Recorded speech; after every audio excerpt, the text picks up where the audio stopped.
Lektion 81, Spaziergang im Park. Hallo Anna, wie geht es dir heute? Mir geht es gut, danke für die Nachfrage. Wie steht's mit dir? Mir geht es auch gut. Bist du schon mal im Park spazieren gegangen? Ja, habe ich. Ich liebe es, im Park spazieren zu gehen. Es ist so friedlich. Ich auch. Ich mag die frische Luft und all die Bäume und Blumen zu sehen. Ja, und es ist auch eine gute Art zu trainieren. Nach einem Spaziergang im Park fühle ich mich immer voller Energie. Das stimmt. Außerdem können wir unsere Hunde mitbringen und sie im Gras spielen lassen. Ja, sie lieben es. Und wir können sogar ein Picknick machen und die Landschaft genießen. Absolut. Wir sollten bald einen Spaziergang im Park planen. Klingt nach einer großartigen Idee. Lass es uns machen. Lektion 82, schwimmen Sie gerne? Anna, schwimmst du gerne? Natürlich. Vor allem im Sommer. Wie steht's mit dir? Hier gilt das Gleiche. Ich liebe es, an heißen Tagen in den Pool zu springen. Es ist so erfrischend, nicht wahr? Außerdem ist es eine großartige Möglichkeit, sich abzukühlen. Absolut. Und wir können auch unsere coolen Badeanzüge zeigen. Ha! Ja, das ist immer ein Plus. Aber vergessen wir nicht die Sonnencreme. Wir wollen uns nicht verbrennen. Guter Punkt. Vielleicht können wir ein paar flippige Sonnenschutzdesigns auftragen, damit es Spaß macht. Das ist eine tolle Idee. Wir können sogar einen Kanonenkugelwettbewerb veranstalten. Ja. Und wir können auch versuchen, ein paar coole Tauchgänge vom Sprungbrett aus zu machen. Ich bin dabei. Ich bin bereit für ein bisschen Sommerspaß im Pool. Ich auch. Lass es uns geschehen lassen. Lektion 83, Gepäck für Reisen tragen. Anna, freust du dich auf unsere Reise nächste Woche? Ja, ich kann es kaum erwarten. Aber ich freue mich nicht darauf, mein ganzes Gepäck zu tragen. Mach dir darüber keine Sorgen. Ich helfe dir, es zu tragen. Wirklich? Das ist so lieb von dir. Aber was ist mit deinem Gepäck? Oh, ich komme mit meinem klar. Ich bin wie ein menschliches Maultier. Haha, das bezweifle ich nicht. Aber im Ernst, ich habe so viel Zeug mitzubringen. Keine Sorge, wir werden es herausfinden. Vielleicht können wir einen Trolley oder einen Karren mitbringen, der uns hilft, alles zu tragen. Das ist eine gute Idee. Oder wir können einfach alle unsere Klamotten auf einmal tragen und so Kofferraum sparen. Ha! Ich denke nicht, dass das eine praktische Lösung ist, aber es wäre auf jeden Fall ein lustiger Anblick. Ja, stell dir vor, wir watscheln wie Pinguine durch den Flughafen. Oder wir können das Flughafenpersonal bitten, uns stattdessen zu befördern. Ich bin mir sicher, dass es ihnen nichts ausmachen würde. Ich denke, wir könnten es mit dieser Idee vorantreiben, John. Aber danke, dass du mir angeboten hast, mir beim Tragen meines Gepäcks zu helfen. Du bist der Beste. Gar kein Problem. Sorgen wir einfach dafür, dass wir nicht versehentlich Elefanten in unsere Koffer packen. Lektion 84. Hast du mein neues Auto gesehen? Anna, hast du mein neues Auto gesehen? Nein, habe ich nicht. Was für ein Auto hast du bekommen? Ich habe einen schicken Sportwagen. Es ist so cool und schnell. Wow, das klingt fantastisch. Kann ich damit eine Runde drehen? Natürlich. Aber sei vorsichtig, es ist eine leistungsstarke Maschine. Keine Sorge, ich fahre wie eine Oma.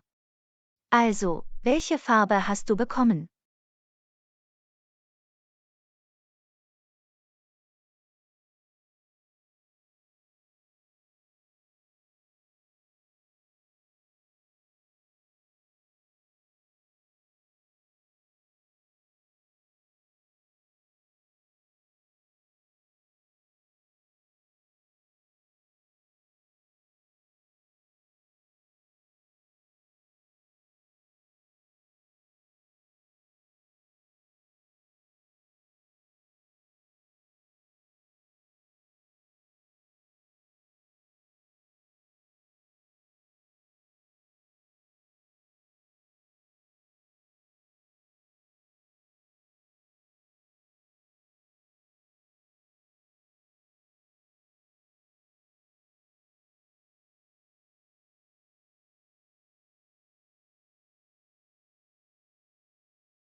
Prost darauf.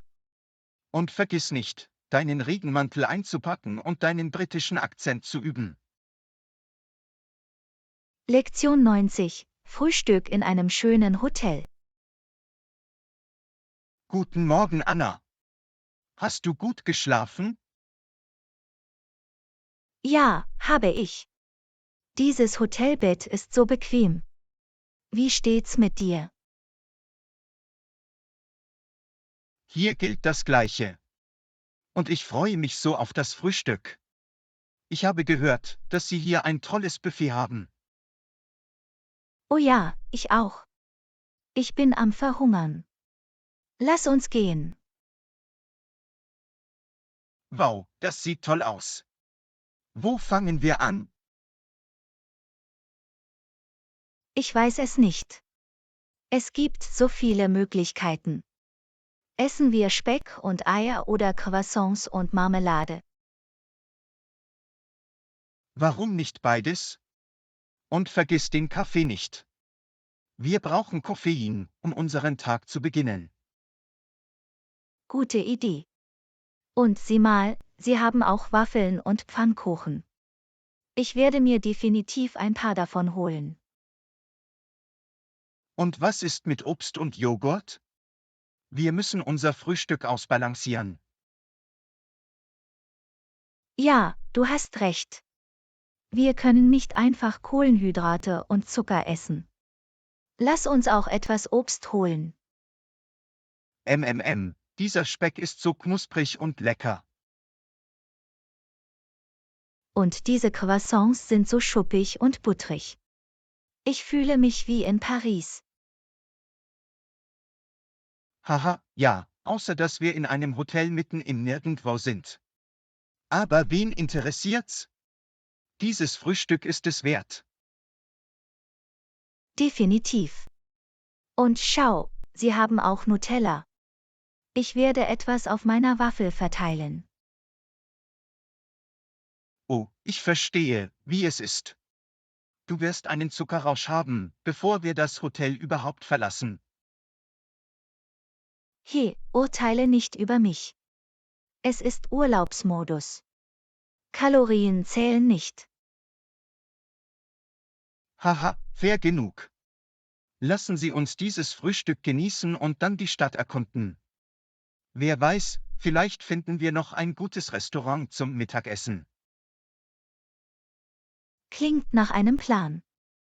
Und wir können morgen zum Frühstück wieder hierher kommen. Ich möchte die Bagels mit geräuchertem Lachs und Frischkäse probieren. In Ordnung, fügen wir das zu unserer Liste hinzu. Aber lassen Sie uns zuerst dieses tolle Frühstück beenden. Prost! Lektion 91. Weißt du, wohin wir gehen? Hey Anna, weißt du, wo wir hingehen? Ich glaube schon. Wir müssen nur diesem Pfad bis zum Gipfel des Berges folgen, oder? Nun, ich bin mir nicht so sicher. Lass mich die Karte und den Kompass überprüfen. Wofür ist der Kompass? Können wir nicht einfach die Karte benutzen? Der Kompass hilft uns, unsere Richtung zu bestimmen. Wir müssen nach Norden fahren, also lass mich nachschauen, wo das ist. Oh, ich verstehe. Und wie funktioniert der Kompass? Nun, es ist ein Magnet, der auf den Nordpol zeigt. Wir müssen also nur die Karte am Kompass ausrichten und der Richtung folgen. Wow, das ist cool. Das wusste ich nie. Ja, es ist ein praktisches Werkzeug, das Sie beim Wandern dabei haben sollten. Okay, mal sehen, wir müssen hier links abbiegen und etwa eine halbe Meile geradeaus fahren. Ich hab's. Und was ist, wenn wir uns verirren oder der Kompass kaputt geht? Keine Sorge, wir haben einen Backup-Plan. Wir können die Sonne auch verwenden, um unsere Richtung zu bestimmen. Die Sonne? Wie funktioniert das? Nun, auf der Nordhalbkugel geht die Sonne im Osten auf und im Westen unter. Wenn wir also wissen, wie viel Uhr es ist und wo die Sonne ist, können wir unsere Richtung herausfinden. Oh, ich verstehe.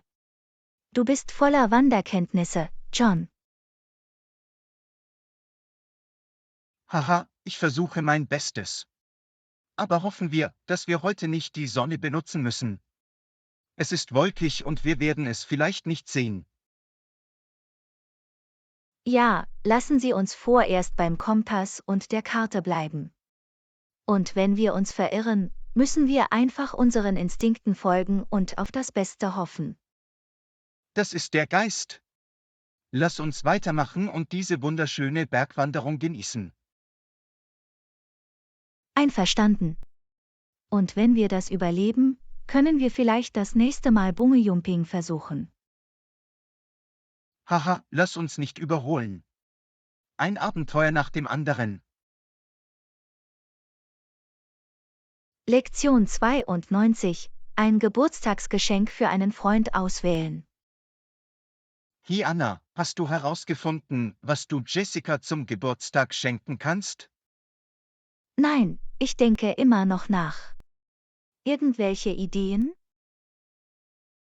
Nun, was mag sie? Sie mag Make-up, aber ich bin mir nicht sicher, was ich ihr geben soll. Wie wäre es mit einer Clownsnase? Das könnte eine lustige Ergänzung zu ihrer Make-up-Kollektion sein. John, das ist lächerlich. Sie ist kein Clown. Okay, wie wäre es mit ein paar hochwertigen Make-up-Pinseln? Ich habe gehört, dass diese ein Muss für jeden Make-up-Enthusiasten sind. Das ist eine gute Idee. Wissen Sie, wo ich sie finden kann? Ja, die Straße runter gibt es einen Make-up-Laden, der alle Arten von Pinseln verkauft. Wir können es uns ansehen. Toll, lass uns das machen. Oh, und vielleicht können wir ihr auch eine Geschenkkarte für ihr Lieblingskleidungsgeschäft besorgen?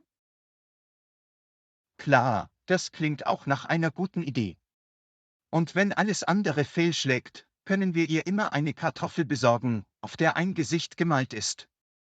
Ich habe gehört, dass sie heutzutage in aller Munde sind. John, meinst du das ernst? Natürlich nicht. Ich versuche nur, die Stimmung aufzuhellen. Aber ernsthaft, konzentrieren wir uns darauf, ihr etwas zu besorgen, das ihr wirklich gefällt. Einverstanden. Danke für deine Hilfe, John. Du bist ein guter Freund. Jederzeit, Anna.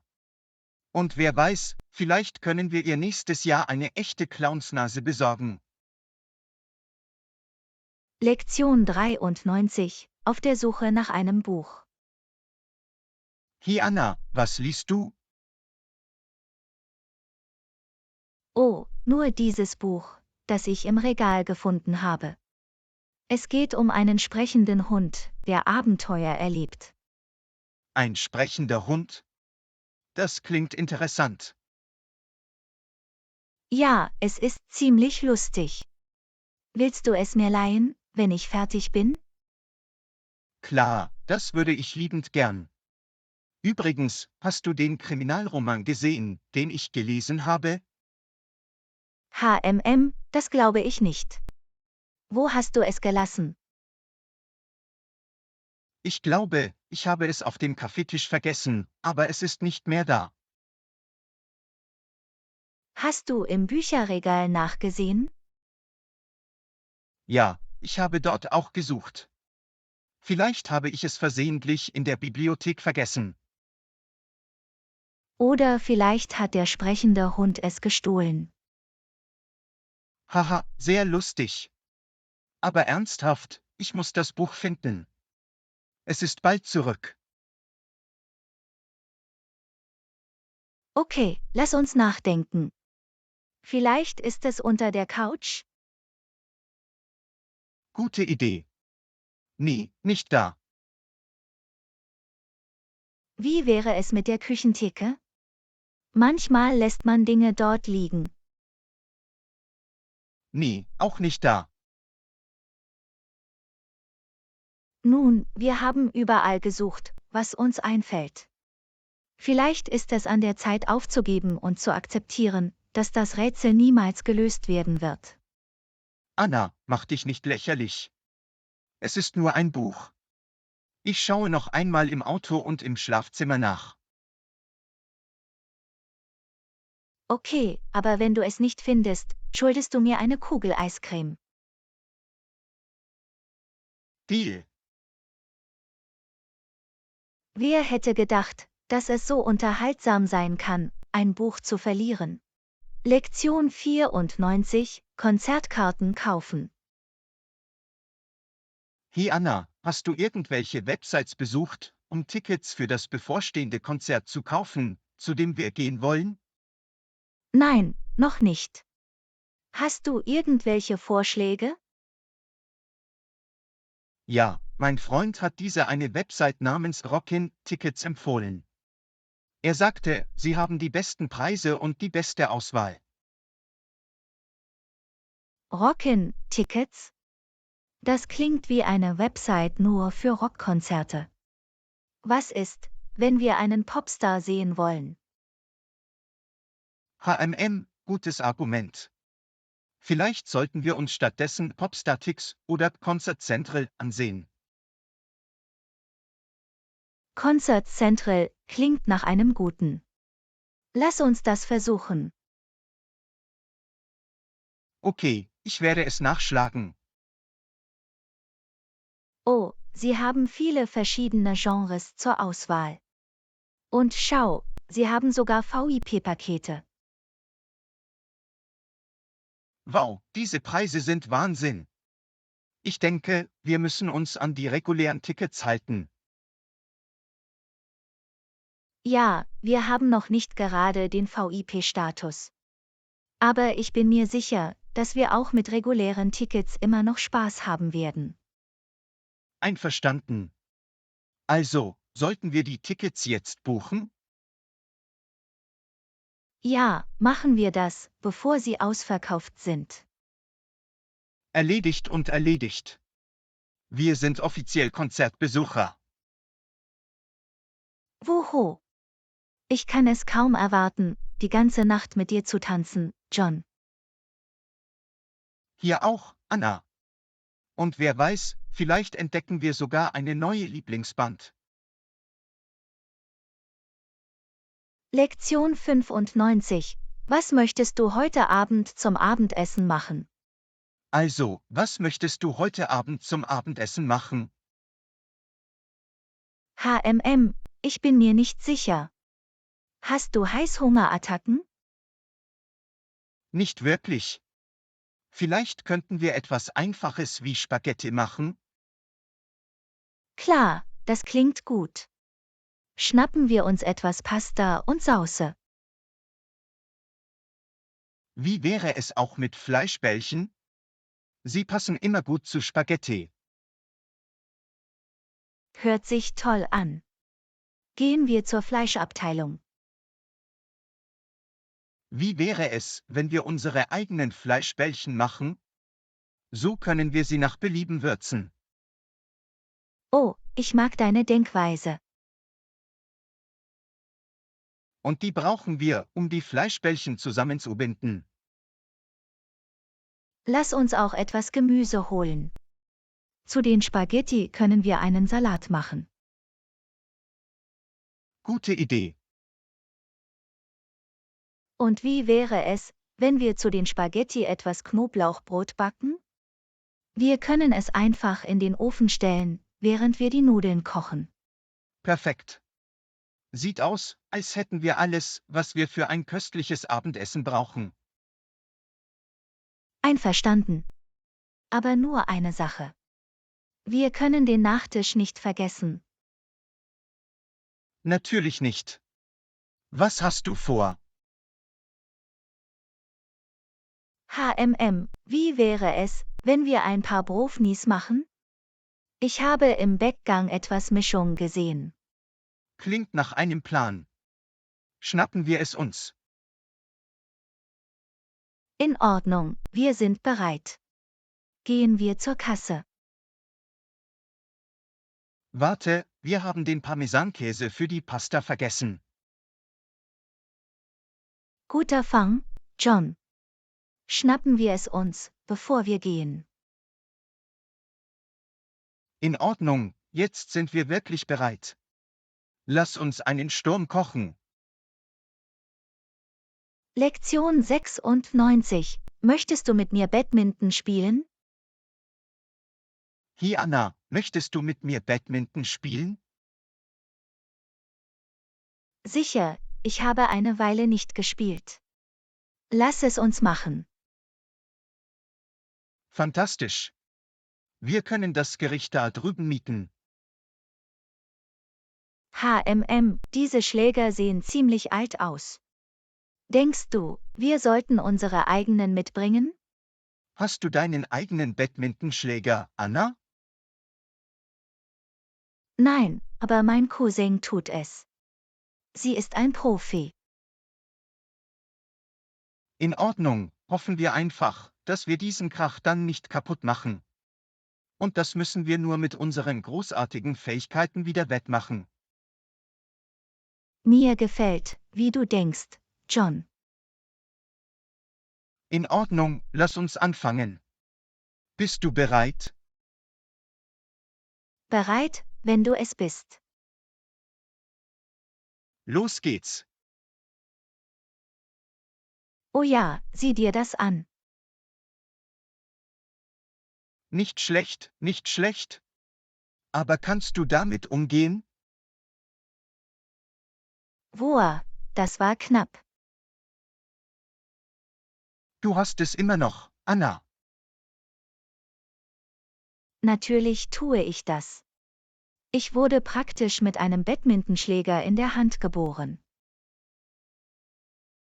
Daran würde ich nicht zweifeln. In Ordnung, lass uns weiterspielen und sehen, wer die Nase vorn hat. Du bist dran, John. Lass uns das machen. Lektion 97. Wo kann man zu Mittag essen gehen? Hi Anna, wie hast du heute Lust zum Mittag zu essen? Ich bin mir nicht sicher. Was hast du vor? Nun, da ist dieses neue Sushi-Restaurant die Straße runter. Das könnten wir überprüfen. Sushi. Ich weiß nicht, John. Roher Fisch ist nicht wirklich mein Ding. In Ordnung, fair genug. Wie wäre es, wenn wir den Burgerladen an der Main Street probieren? Das klingt gut. Ich könnte auf jeden Fall einen Burger essen. Großartig. Aber warte, hast du beim letzten Mal nicht gesagt, dass die Burger zu fettig sind? John, für dich ist alles fettig. Okay, du hast mich da erwischt.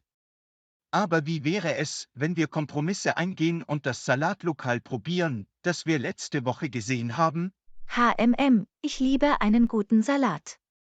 Aber haben Sie etwas mit Hühnchen oder etwas, um es ein bisschen sättigender zu machen?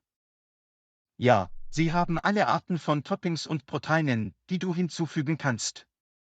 Und ihre Kleidung ist unglaublich. Okay, lass es uns machen. Ich habe jetzt Lust auf einen Salat. Perfekt. Ich denke, wir werden beide mit unseren Entscheidungen zufrieden sein. Außerdem können wir für eine Weile so tun, als wären wir gesund. Genau. Lass uns etwas Grünzeug in unser Leben bringen. Lektion 98. Dieser Aquariumpark ist unglaublich. Beeindruckend, Anna. Dieser Aquariumpark ist unglaublich. Ich weiß, oder? Ich bin so froh, dass wir uns entschieden haben, heute hierher zu kommen. Schau dir die bunten Fische an, die herumschwimmen. Sie sind so faszinierend. Und sieh dir die Meeresschildkröten dort drüben an. Sie sind so groß und majestätisch. Hast du das Haifischbecken schon gesehen? Noch nicht. Bist du sicher, dass es sicher ist, in die Nähe der Haie zu gehen? Natürlich ist es das. Sie sind hinter einer dicken Glaswand. Wir sind absolut sicher. Oh, Gott sei Dank. Ich hatte dort für eine Minute ein bisschen Angst. Keine Sorge, Anna. Ich beschütze dich vor den großen, bösen Haien. Ja, das wirst du bestimmt. Hey, schauen wir uns den Touch-Tank da drüben an. Oh, gute Idee. Ich möchte einen Seestern anfassen. Okay, aber versuch nicht so auszuflippen, wie du es getan hast, als du den schleimigen Aal im letzten Aquarium, in das wir gegangen sind, angefasst hast. Pfui, erinnere mich nicht daran. Das Ding war ekelhaft. Aber ich verspreche, dass ich dieses Mal mutig sein werde. Ich glaube an dich, John. Lass uns ein paar Meeresbewohner anfassen. Lektion 99, Projektstatus melden. Anna, ich kann nicht glauben, dass wir bei diesem Projekt so weit im Rückstand sind. Wir werden Überstunden machen müssen, um aufzuholen. Ich weiß, es ist wirklich frustrierend. Aber keine Sorge, wir werden es schaffen. Ich mache mir nur Sorgen, wie wir das unserem Chef erklären sollen. Er wird sich über die Verzögerung nicht freuen. Sag ihm einfach, dass wir heute Morgen auf dem Weg zur Arbeit ein Rudel wilder Wölfe abwehren mussten. Das ist eine gute Ausrede, oder? Ja, ich bin mir nicht sicher, ob das funktioniert. Aber vielleicht kann ich es darauf zurückführen, dass der Mond rückläufig ist oder so. Oh ja, das ist eine klassische Ausrede. Ich bin sicher, unser Chef wird das vollkommen verstehen. Okay, vielleicht sollten wir einfach ehrlich sein und ihm sagen, dass das Projekt länger dauert als erwartet. Und dann verspreche, extra hart zu arbeiten, um die verlorene Zeit wieder gut zu machen. Ja, Ehrlichkeit ist immer die beste Politik. Und ich bin sicher, unser Chef wird unser Engagement für die richtige Durchführung des Projekts zu schätzen wissen, auch wenn es etwas länger dauert als geplant. Danke, Anna. Du weißt immer, was du sagen musst, damit ich mich besser fühle. Dafür bin ich hier, John. Jetzt lasst uns wieder an die Arbeit gehen und dieses Projekt über den Haufen werfen. Lektion 100. Wir sind wieder in Disneyland. Anna, was zum Beispiel ich kann nicht glauben, dass wir wieder in Disneyland sind. Wie oft waren wir jetzt schon hier? Ich glaube, ich brauchte ein neues für meine Sammlung. Aber im Ernst, es gibt immer neue Shows und Paraden zu sehen, und die Atmosphäre ist einfach so magisch.